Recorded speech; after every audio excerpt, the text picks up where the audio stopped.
Rhesus and Cleo were out of their beds and on top of their friend in a split second. "Did he say it?" whispered the vampire. "I don't know," cried Cleo, fixing Rhesus with an accusing stare. "I was too busy slipping on the puddles of sweat as I tried to get out of my sarcophagus." "Maybe you didn't get to the end of the sentence," said Rhesus hopefully.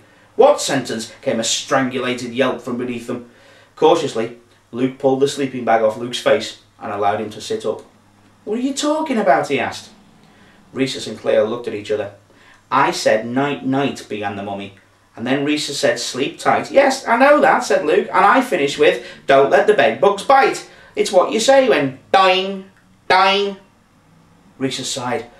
"Oh, he's done it. Dying, dying." "They're on their way," agreed Cleo. "What have I done?" Luke demanded. "What are on their way? And what's that strange noise?" He had barely finished speaking when a group of black, spiky insects bounced over the garden hedge. "Bed bugs," explained Rhesus. 8 of them to be precise, 1 for each hour of the night. "Bed bugs?" asked Luke incredulously, watching as the insects came closer. Dying, dying, dying. There were indeed 8 of them, each the size of a golf ball and covered in spiky black fur. They looked like tiny, evil sea anemones. "Surely you're not telling me that bed bugs are real?" "Ow!" Luke jumped back as one of them leapt forward and bit him on the end of the nose with a single razor-sharp fang. "They're only real if you believe in them," shouted Rhesus, pulling his cape over his head before the airborne attackers reached him. "Which is why we never mention them out loud, in case we start to believe." "Then why did no one mention to me that we don't mention them?" cried Luke, swatting at one of the bugs as it began to pound up and down on top of his head. Rhesus lifted up his cape to peer out. "I thought it might be the same in your world."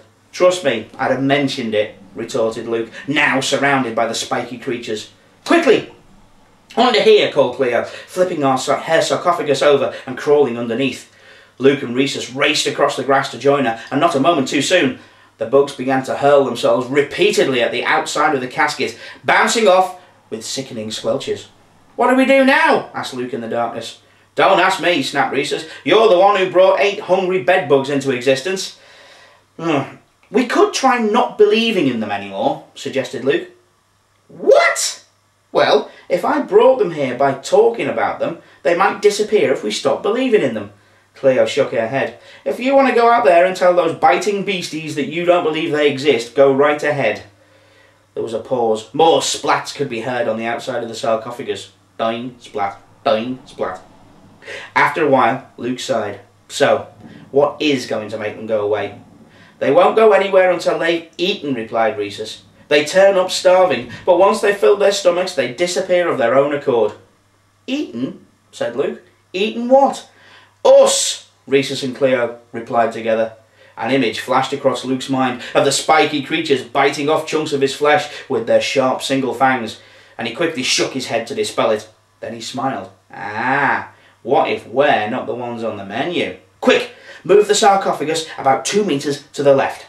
"Move it?" cried Cleo. "How?" Luke shrugged. "I don't know. Scuttle?"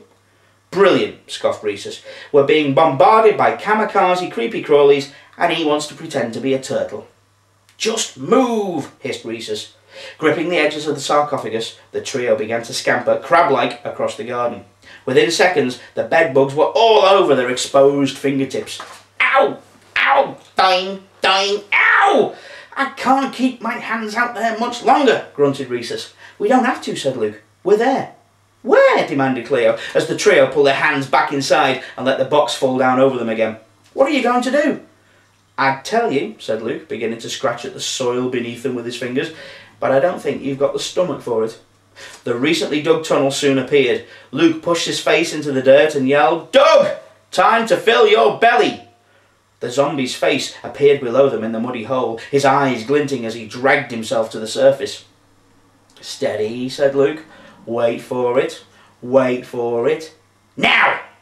As the zombie's hand appeared beside them, fingers still clutching the half-eaten stomach, Luke, Rhesus and Cleo launched themselves backwards. The sarcophagus flew across the garden and skidded on the grass, leaving the trio exposed.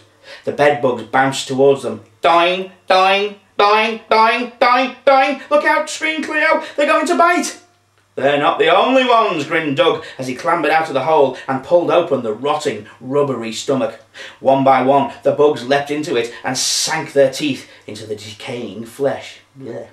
Once all 8 were inside, Doug snapped the stomach closed, cracked his jaw wide open, and stuffed the stomach, squealing bed bugs and all, into his mouth. "Now that's a spicy meatball," the zombie quipped as he crunched down, clutching his tin with his free hand to stop it from falling off again.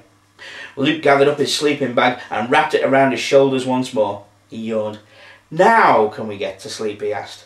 "You might be able to," said Cleo, watching in disgust as Doug strolled away, chewing noisily. "I don't think I'll ever sleep again after that." Rhesus lay back in his coffin and crossed his arms over his chest. "Nonsense," he said. "You'll be snoring away in no time." "Yeah," agreed Luke. "In fact, I bet the Sandman's on his way here right now." Rhesus bounded up from his bed and clamped his hand over Luke's mouth. "You can't help yourself, can you?" he snapped. "What did you have to go and say that for?" "So what?" said Luke, pulling his hand away indignantly. "Sandman?" The trio jumped as a tiny figure in a yellow top hat suddenly appeared from nowhere. Cackling insanely, he grabbed a handful of what looked like sand from a crudely stitched bag slung over his shoulder and threw it in their direction. It hissed as it landed, leaving scorch marks on the grass. Cleo flipped her sarcophagus over once more and sighed. "I should have known that having a sleepover with you two would be a nightmare," she said. And there we are.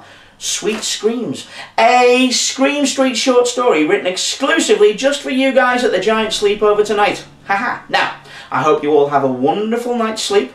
I hope you're not too spooked out by the spooky story I've just read you.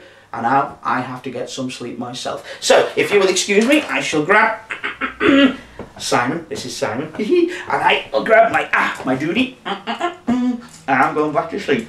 Night night, everyone. Bye.